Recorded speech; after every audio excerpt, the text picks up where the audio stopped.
Now, there isn't really time here to go into the details of the differences between all these file formats. I'm sure you've probably got a good idea already, but just bear in mind that WAVs and AIFFs are high quality uncompressed audio. They're professional standard. They're what masters from a studio will tend to be, often 24-bit or more. And they're quite large file sizes. WAV tends to be PC, AIFF tends to be Apple, but both are used on both platforms. And MP3 and AAC are compressed versions which take up a lot less space but shouldn't sound much worse. Again, MP3 it tends to be on PCs, AAC tends to be on Apple products, but again these days it's not too much of a problem either way. So your iTunes library should really be full of MP3s and AACs. There's not usually much need to have things as WAVs because it will take up too much space. Now, one of the other things that people don't realise about iTunes is it's a very flexible file converter. Now, that's usually used to rip CDs down to MP3s or AACs, so you can get your CDs in at a reduced file size, but it can be used the other way. Let's say if you're a musician and you've found an MP3 and you want to put it into Pro Tools or Reason 6 or some other music software that won't read MP3s, you could convert it to a WAV or an AIFF. So it goes both ways. Now what I can do, let's say, take this WAV here, if I wanted to convert this WAV down the bottom, I could click on that and then go to Advanced, Create MP3 version, which is the default at the moment.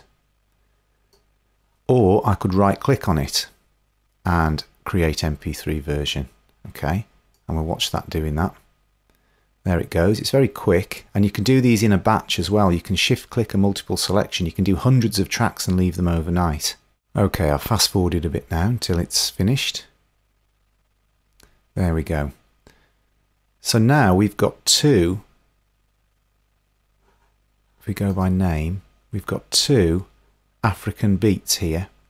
Now, there'd be no way of knowing which one was the MP3 and which one was the WAV unless we had these two columns here, either kind or size. They're the only thing that gives us a clue. And look how that MP3 has become less than 10 times the file size of the WAV.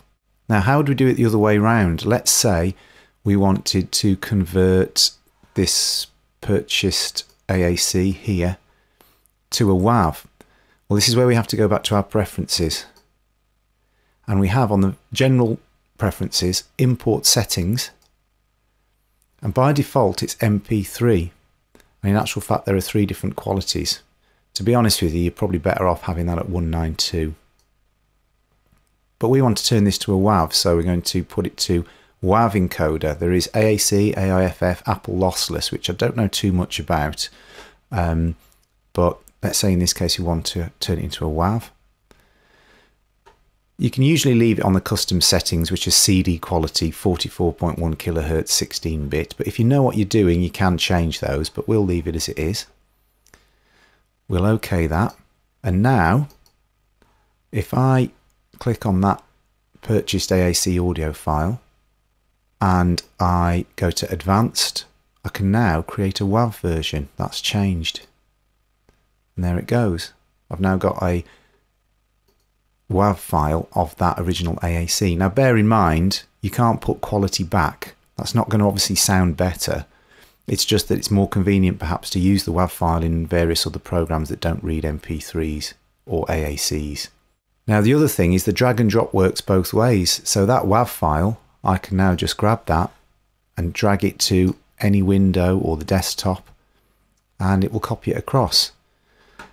And that's ready to go to import into my software.